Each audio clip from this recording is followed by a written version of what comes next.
Olá, queridos adolescentes e demais irmãos em Cristo da nossa Igreja Presbiteriana de Botafogo ou qualquer pessoa que tenha por acaso encontrado esse vídeo no YouTube. Espero que você assista essa aula até o fim, saia daqui edificado, abençoado pela Palavra de Deus. Espero que o Espírito Santo fale ao seu coração por meio dessa breve mensagem que eu vou trazer hoje. E, enfim, feliz ano novo, desejo a todos nós um 2022 abençoado, cheio da presença de Deus, que a gente possa crescer, prosperar cada dia mais, especialmente no âmbito, é claro, do nosso relacionamento com Jesus. Então, hoje eu vou dar prosseguimento ao nosso estudo dos profetas do Antigo Testamento, que está sendo guiado pela revista Uma Viagem pela História da Redenção. E eu recomendo muito que você assista aos vídeos anteriores. A gente está estudando os profetas e desde que começamos essa nova revista a gente já estudou um pouco de Joel, Amós, Obadias, e na semana passada o Diego falou um pouco ali sobre 3 profetas muito importantes, como todos, claro, Obadias, Jonas e Naum, que tá bem legal também. Então vai assistindo aí, se você ainda não assistiu, quer assistir pode assistir na ordem que você quiser, mas é muito interessante ver tudo, tá? É um assunto ali essencial, o entendimento dos profetas é essencial para a nossa melhor compreensão da Bíblia e da nossa religião, da história do povo judeu, da antiguidade e, é claro, da nossa redenção, da nossa salvação por Jesus Cristo. Então, hoje a gente vai começar a lição 5, hoje eu vou falar um pouco com vocês sobre a lição 5 da revista, que é sobre o profeta Miqueias, sobre a mensagem desse profeta. E aí, fica então a indicação, já sabe, pega aí a sua Bíblia, abre no livro de Miqueias.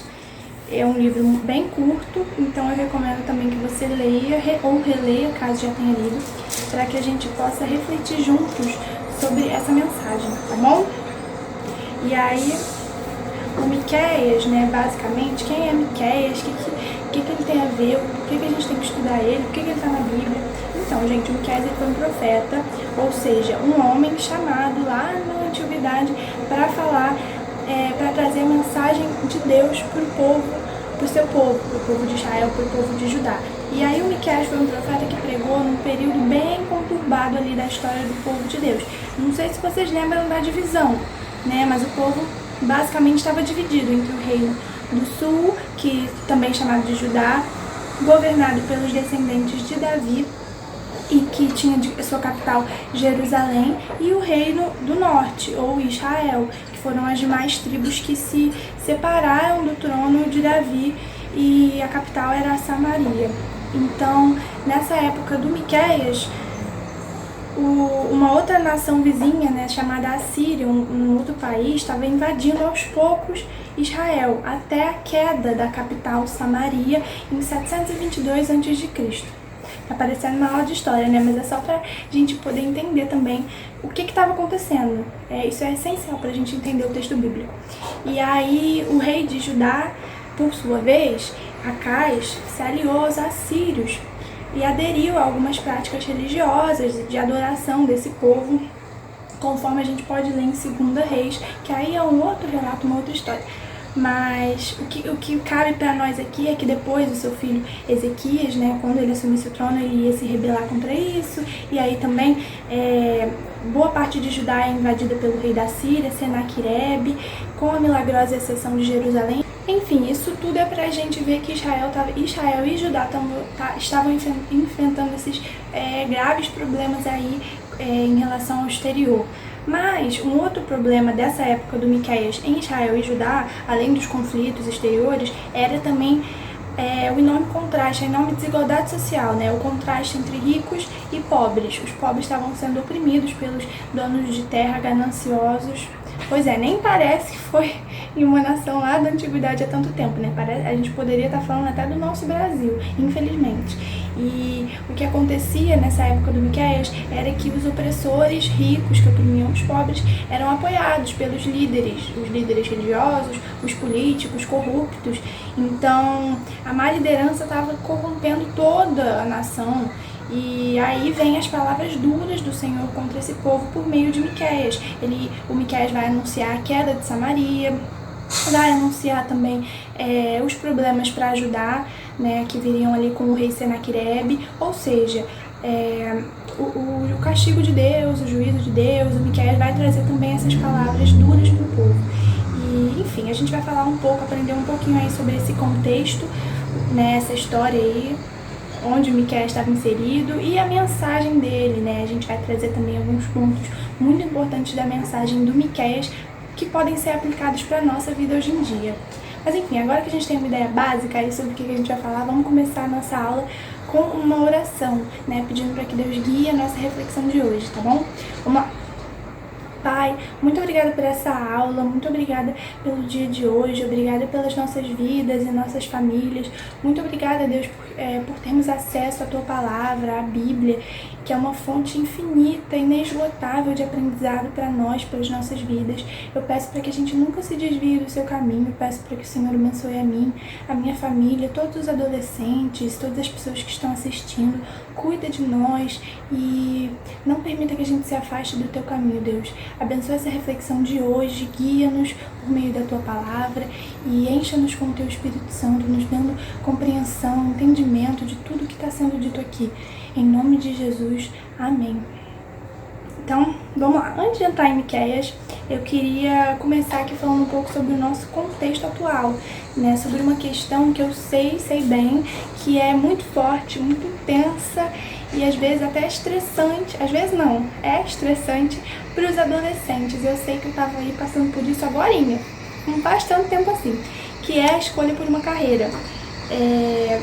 Eu acredito que você, adolescente que está assistindo, esteja passando por isso em algum nível. Ou você ainda está começando a pensar em alguma coisa que te interesse para ser uma profissão para o seu futuro, que você vai seguir, ou você já sabe o que quer fazer, está se preparando às vezes para o vestibular, ou ainda está ali no ensino médio, ou quem sabe como eu, você já está investindo, né, e buscando mais especificamente ali a sua profissão. Eu já sei o que eu quero, eu faço faculdade, faço estágio, eu estou me preparando para me tornar uma profissional de letras, né, professora, pesquisadora, ou até editora, tradutora. E, enfim, a minha pretensão principal é ser professora e trabalhar em escolas ou até em universidades no futuro. Eu quero, mas a questão é justamente essa. Para eu chegar lá, até eu chegar lá, eu preciso fazer algumas coisas, eu preciso cumprir alguns requisitos, sendo o primeiro deles, é claro, terminar essa faculdade que eu tô fazendo agora, meu Deus. E eu espero que eu consiga. Mas enfim, requisitos, né? Você pode também ser corajoso, como eu, ao ponto de também querer ser professor. Deus nos abençoe. Ou, enfim, almejar a profissão que seja. Você pode querer ser dentista, cozinheiro, enfermeiro, arquiteto, atleta, médico, veterinário, engenheiro, advogado, enfim. A lista é enorme, eu não vou ficar me detendo nisso, mas você entendeu aí o conceito. O que eu acredito que provavelmente todas as profissões do mundo têm em comum é que elas precisam de pelo menos algum requisito para você exercê-las, né, ali totalmente. Seja, às vezes, um curso superior, ou o domínio de uma língua estrangeira, ou o ensino médio completo, às vezes, enfim, ou o domínio de alguma habilidade específica, por exemplo, para você ser atleta, para você ser esportista, jogador de futebol, você tem que saber jogar futebol, né? Ou como eu faço letras português e inglês, e aí eu estou me preparando também para ser uma professora de inglês no futuro. Para você ser um professor de inglês, você precisa saber falar inglês, né? É o requisito. O que é o requisito? Um requisito é uma condição para você alcançar determinado fim ou determinado objetivo. E para passar de ano na escola, por exemplo, a gente precisa do requisito de notas, né? A gente precisa ter atingido determinada nota e frequência, né? A presença também é importante. E, enfim, é justamente essa palavra requisito que eu queria focar agora, porque ela está envolvida em um ensinamento muito importante que a gente vai adentrar um pouco aqui no livro de Miqueias, que são as qualidades que Deus requer, quais são os requisitos que Deus busca, que Deus quer que os seus filhos, que o seu povo tenha. A gente vai ver um pouco disso, mas isso foi um spoiler. Vamos começar pelo começo, por favor. Eu gostaria de convidar você a ler comigo o texto de Miqueias 1, dos versículos 1 até 9, para a gente poder entender o contexto histórico e o conteúdo central dessa mensagem. Miqueias 1, abre aí, hein? Pode ser do celular também. Eu gosto do papel, que eu posso escrever, posso anotar. E o papel pra mim é outra coisa. Eu me rendo aos PDFs, às vezes é inevitável, mas o papel é inigualável. Enfim, Miqueias 1. Miqueias, ó, tá entre Jonas e Naum, lá no Antigo Testamento. Vamos lá. Vou ler o versículo 1 primeiro. Palavra do Senhor que em visão veio a Miqueias, morastita, nos dias de Jotão, Acás e Ezequias, reis de Judá, sobre Samaria e Jerusalém. Então, ó, ele falou as duas nações, né, o reino de Judá e de Israel. E ele falou nos dias desses reis aqui, olha só, Acás e Ezequias, que foram reis que reinaram sobre Judá. Então a gente já vê o período em que ele falou e para quem ele falou. E lembrando que ele foi contemporâneo, gente, de um outro profeta que a gente já estudou, que foi o Oséias. Mas enfim, vamos continuar a leitura para ver que o povo mais uma vez tinha violado a aliança do Senhor. E o Miqueias vai trazer as duras palavras de Deus, olha só. A partir do versículo 2. Ouvi, todos os povos, prestai atenção, ó terra, e tudo o que ela contém, e seja o Senhor Deus testemunha contra vós outros, o Senhor desde o seu santo templo. Porque eis que o Senhor sai do seu lugar e desce, e anda sobre os altos da terra. Os montes debaixo dele se derretem, e os vales se fendem. São como a cera diante do fogo, como as águas que se precipitam num abismo. Tudo isto por causa da transgressão de Jacó e dos pecados da casa de Israel. Olha aqui o motivo da ira de Deus, a transgressão de Jacó e os pecados da casa de Israel. Continuando, está no versículo 5 agora. Qual é a transgressão de Jacó? Não é Samaria? E quais os altos de Judá? Não é Jerusalém? Por isso, farei de Samaria um montão de pedras no campo, uma terra de plantar vinhas. Farei rebolar as suas pedras para o vale e descobrirei todos os seus fundamentos.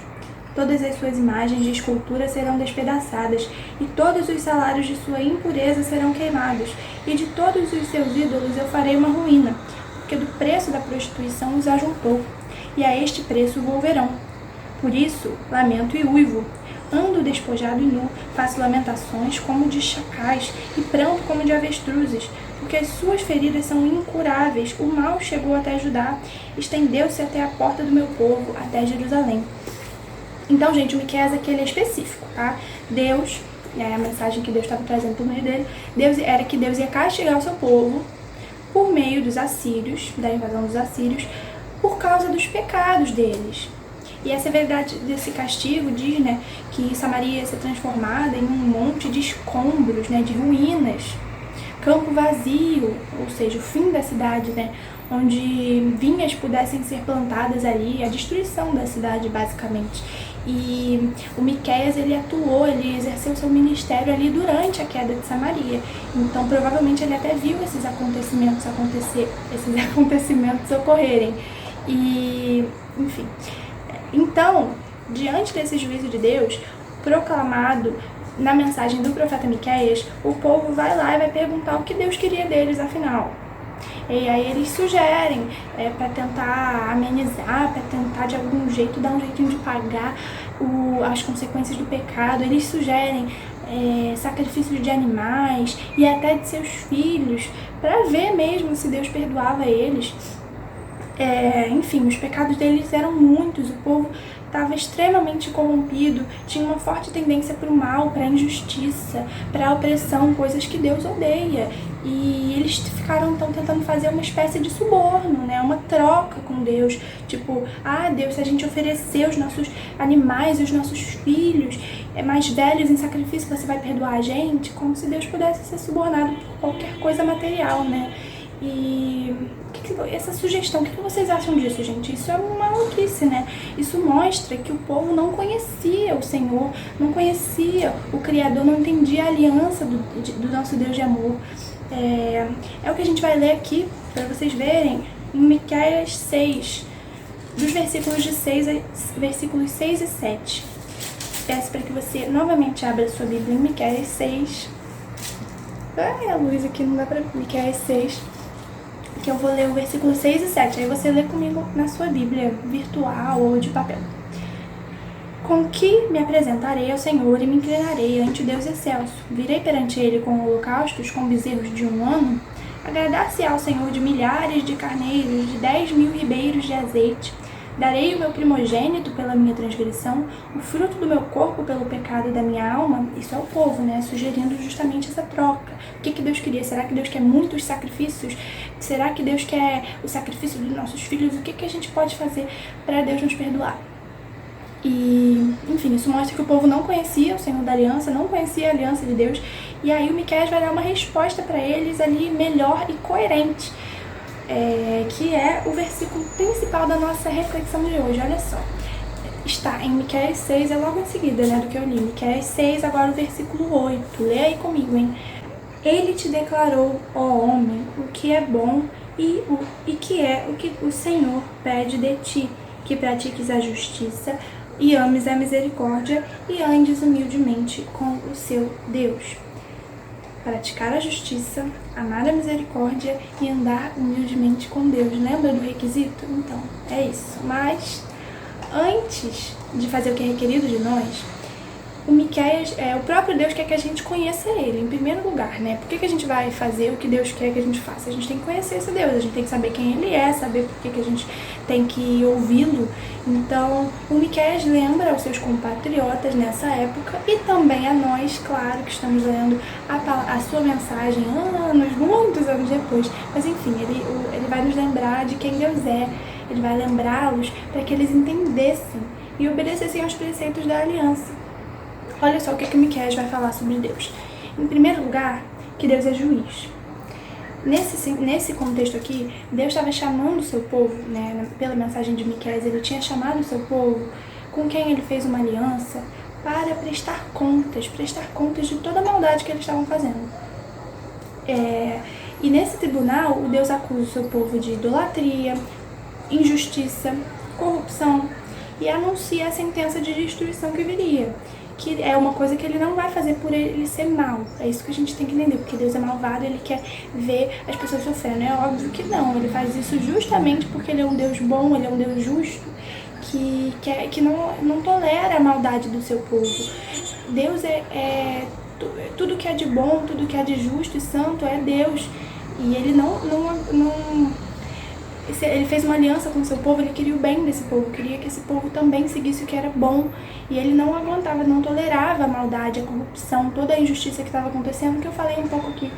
Então, só que o Miqueias, ele não fala só sobre esse juízo de Deus, sobre a ira, sobre a justiça. Ele também nos mostra outras realidades. E aí eu vou pedir agora para você ler comigo o finalzinho do livro de Miqueias. Tá lá no capítulo 7, eu vou ler dos versículos 18 até 20. Olha só, acompanha comigo. Miqueias 7, versículo 18. Quem, ó Deus, é semelhante a ti, que perdoas a iniquidade e te esqueces da transgressão do restante da tua herança? O Senhor não retém a sua ira para sempre, porque tem prazer na misericórdia. Tornará a ter compaixão de nós, pisará aos pés as nossas iniquidades e lançará todos os nossos pecados nas profundezas do mar. Mostrarás a Jacó a fidelidade e a Abraão a misericórdia, as quais juraste a nossos pais desde os dias antigos. O nosso Deus, gente, o Deus de Israel, que é o nosso Deus também, ele é fiel e amoroso. Ele não guarda rancor, mesmo que o povo, assim, não mereça muito o amor de Deus, né? A gente vê que esse povo estava cometendo um monte de absurdo, mas Deus não guarda rancor, ele é amoroso e misericordioso. Ele perdoa e esquece o pecado. Olha o que ele ia fazer com o pecado. Ele tornaria a ter compaixão do povo, pisará aos pés as iniquidades, lançará todos os pecados nas profundezas do mar. Isso mostra que Deus, ele perdoa, ele é amoroso. Então, e tem mais, não é só isso. Mesmo que o povo fosse castigado, fosse abandonado por conta dos seus pecados, por conta da sua maldade, a volta do exílio também era certa. Deus prometeria que iria resgatá-los, que iria trazê-los de volta desse exílio. E ele iria resgatá-los para que eles, e todos os que retornassem, iriam ver, né, era prometido a eles o majestoso pastor, o governante nascido em Belém. Olha só que interessante. Lê comigo agora Miqueias 5, a partir do versículo 3 até o versículo 5. Miqueias 5, 3. Ó. Portanto, o Senhor os entregará até ao tempo em que a que está em dores tiver dado à luz. Então o restante de seus irmãos voltará aos filhos de Israel. Ele se manterá firme e apacentará o povo na força do Senhor, na majestade do nome do Senhor, o seu Deus. E eles habitarão seguros, porque agora será ele engrandecido até os confins da terra. Este será a nossa paz. Vou parar aqui no comecinho do versículo 5. Gente, que maravilha! Quem é esse governante que ia nascer em Belém? Isso não parece aí familiar para vocês? Olha só, o soberano, Deus soberano, maravilhoso da aliança, ele envia Jesus, envia o Messias, envia o consolo, a paz para o povo que vem, que vai ser concretizada em Jesus, o pastor que conduziria o seu povo em paz e segurança. Isso é incrível. Esse é um Deus maravilhoso. É por isso que o profeta Miqueias também vai dizer lá no final, conforme eu li, no versículo 18 do capítulo 7. Olha só. Quem, ó Deus, é semelhante a ti? Não existe. Não existe, tá? Então, conhecendo esse Deus de aliança, Deus maravilhoso, Deus amoroso, Deus justo, quais são, afinal, vamos falar sobre as 3 ações que ele requer de nós. Cabe antes a gente lembrar que Deus tinha dado ao povo a lei como um guia para eles viverem na aliança. Mas a aliança tinha sido ignorada, quebrada e rejeitada, como eu já falei. Então, aquela própria insinuação de que Deus estava interessado na quantidade de sacrifícios de animais e humanos, isso mostra que eles não conheciam a Deus. Aí o Miqueias também, por causa disso, vai resumir de modo claro, né, o que Deus quer de verdade, que não é uma quantidade, uma exibição, às vezes, uma coisa que não vai lá do coração, não vem do coração. Olha o que, vamos ler de novo. Miqueias 6, versículo 8. Ele te declarou, ó homem, o que é bom e que é o que o Senhor pede de ti, que pratiques a justiça e ames a misericórdia e andes humildemente com o seu Deus. Praticar a justiça, amar a misericórdia e andar humildemente com Deus. Essa instrução tem tudo a ver também com aqueles 3 mandatos da aliança que a gente viu lá em Amós, na lição de Amós. Vocês lembram? Era basicamente, são categorias, né, da lei, dos mandamentos de Deus. Que é o mandato espiritual, que vai dizer sobre o nosso relacionamento com Deus, e o mandato social, sobre o relacionamento em família, com o próximo, e o mandato cultural, que é a respeito do nosso relacionamento com a sociedade, que são os mandamentos explicados, exemplificados pelos 10 mandamentos. Então a gente pode ver nesses 3 requisitos de Miqueias, a gente pode ver também a relação com os mandamentos que o povo já havia recebido de Deus. Lá, não sei se vocês lembram, os 10 mandamentos que a gente ouve tanto. Vocês podem ir conferindo no texto que está em Êxodo 20, dos versículos 3 até 17. Tem lá o registro dos 10 mandamentos. E aí, então, vamos lá, em primeiro lugar, praticar a justiça. Realizar a vontade do Senhor no nosso cotidiano, gente. O que tem tudo a ver com o mandato, cultural, né? Relacionado aí com a nossa relação com a sociedade. Ele está relacionado, por exemplo, com o 8º mandamento, não tomar algo que não pertence a você, né? Não roubar. Com o 9º, falar a verdade, né? Não dar falso testemunho. Com o 10º, manter uma atitude correta no coração, quanto às coisas materiais, né? Não cobiçar. A gente pratica a justiça, gente. Praticar a justiça é ser obediente a Deus e observar isso nos aspectos materiais do dia a dia, né? E também não basta só, como o Diego disse sabiamente ontem, né? Eu tô gravando essa aula na quarta-feira. Ontem a gente teve a nossa devocional e o Diego falou um pouco sobre Miqueias também. Então, como ele bem disse, também não adiantava só conhecer, só ouvir falar. Tinha que praticar. Por isso que, olha o verbo, praticar. Não é saber o que é a justiça, é praticar, é fazer não adiantava, o povo conhecia os 10 mandamentos, provavelmente já tinha ouvido em algum lugar. Assim como a gente também ouve na igreja e muitas vezes não cumpre. Então é praticar a justiça, é fazer o que é certo, fazer o que o Senhor nos manda, fazer o que Deus quer da gente. Então, praticar a justiça. Em segundo lugar, amar a misericórdia, que significa ter compaixão, fidelidade a Deus e aos homens. Tem tudo a ver com nossos relacionamentos assim próximos, com os nossos relacionamentos com a pessoa que está ao nosso lado, que é tão difícil muitas vezes, a gente ser misericordioso, a gente ser amoroso, ser gentil e estar conectada, por exemplo, com o quinto mandamento, aquele de honrar pai e mãe, né, respeitar a nossa família. Ele está relacionado com o sexto mandamento, manter a santidade na nossa vida, o sétimo sobre o casamento, a pureza, e ele tem tudo a ver com o mandato social, né, que é aquele que diz sobre o nosso relacionamento com o próximo, com a família. Amar a misericórdia. E em terceiro lugar, andar humildemente com Deus, que envolve um modo de vida modesto, envolve um modo de vida que coloque Deus em primeiro lugar. Também fazendo referência a Diego, ele falou ontem uma coisa muito legal, que é como esse aqui, andar humildemente com Deus, é necessário para cumprir de verdade os outros dois requisitos, que é a justiça e a misericórdia. É andando humildemente com Deus, é tendo o Senhor como sendo da nossa vida, é a gente olhar para a nossa vida, para a nossa vivência como uma caminhada com Deus. Esse é o sentido da nossa vida, isso é o que nós vivemos, é a partir disso que a gente consegue praticar a justiça e amar a misericórdia. Isso é muito legal.